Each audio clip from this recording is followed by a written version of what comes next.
Alam na po ng Aba. guy na meron na akong karelasyon, kaso unang pagkikita pa lang ho namin, alam ko na parang may something. Pero, ko lang, in-entertain ko as a friend. Kaso tumatagal, hindi ko nagugustuhan yung mga mensahe sa akin. Kaya nagsalita na ako ng about sa pangit na rapper na manloloko na to. Gaya na, ano yung mga salita niya, Mga sinabi ko messages? is, isang rapper ang ayaw ako tantanan sa pag-chat, feeling pogi. Etong kasing rapper na to, meron na pong 3 anak eh. Tatlo na po yung anak niya, kakapanganak pa lang po ng asawa niya, parang naglolo ko na agad, sinasabing nagkakalabot. Kaya nag-post ako na mag-focus ka na lang sa anak mo. I mean, Vanessa, ano yung content ng mga messages niya sa'yo? Kung bakit nakapagpairita sa'yo? Kasi ako sa La Union, ay ang ingay ng dog. Okay lang po ba? Okay lang. Okay lang, sige. Nagme-message po sa akin na nasaan daw po ako. Lumipat na po ako dito sa probinsya ng La Union. Surfer po kasi ako dito. Tuturo po akong surfing. And gusto po niya akong bisitahin and mag-rent daw po ng ano ba to? Resort.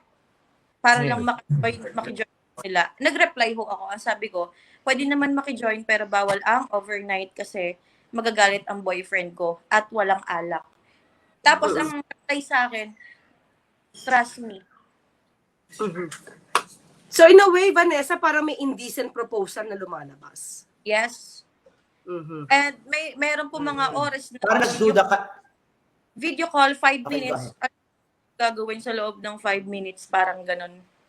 Okay. So nagduda ka na dun sa nagduda ka na dun sa intensyon ng rapper na yon na pwedeng meron siyang hidden agenda na parang nilulure ka lang na walang ganito pero meron kang nararamdamang intensyon sa kanya. Yes. Tsaka ano po siya, nagsasabi siya ng, "My Vanessa," parang ganun.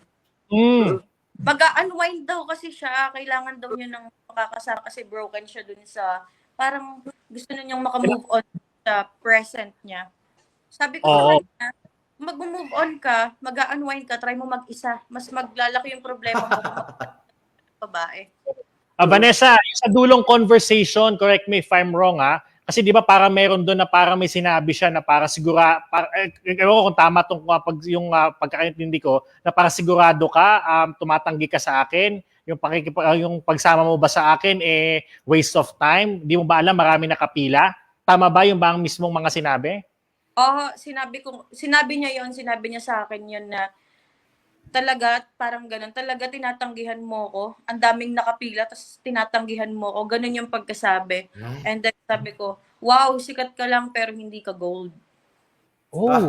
Ang reply ko sa kanya, ayoko maging mayabang kaso, syempre minsan tayo manalita. Ang sinabi ko lang, maganda ang lahi ng tatay ko, wag mong dungisan. Ayun na lang, dahil ang pangit niya kasi.